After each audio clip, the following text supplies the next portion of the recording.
Hi friends, எல்லோரும் எப்படி இருக்கீங்க? ரொம்ப துக்கமாக இருக்கீங்களா? ரொம்ப கவலையாக இருக்கீங்களா? இந்த மாதிரியான சூழ்நிலை, இந்த மாதிரியான பிரச்சனைகளெல்லாம் நான் அனுபவித்ததே இல்லை அப்படின்னு சொல்லிட்டு யோசிக்கிறீங்களா? பைபிளில் ஒரு வசனம் உண்டு. சங்கீதம் 34:19 இப்படியா சொல்லுது: நீதிமானுக்கு வரும் துன்பங்கள் அநேகமாக இருக்கும், கர்த்தர் அவைகள் எல்லாவற்றிலும் நின்று அவனை விடுவிப்பார். பிரியமானவர்களே, கலங்காதீங்க. நீதிமானுக்கு தான் துன்பம், பாவிக்கு எந்த துன்பமும் இருக்காது. நல்லா வாழணும், நல்லா இருக்கணும்னு நினைக்கிறவங்களுக்கு தான் இந்த உலகத்தில் அநேக பிரச்சனைகள் இருக்கும்.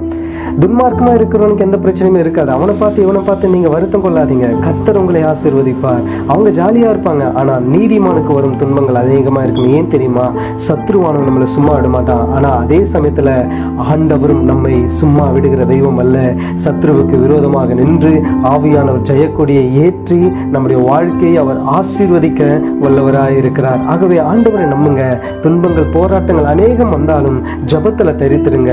கர்த்தர் வெற்றியான காரியங்களை, மகிமையான காரியங்களை உங்கள் வாழ்க்கையில் செய்வார். God bless you.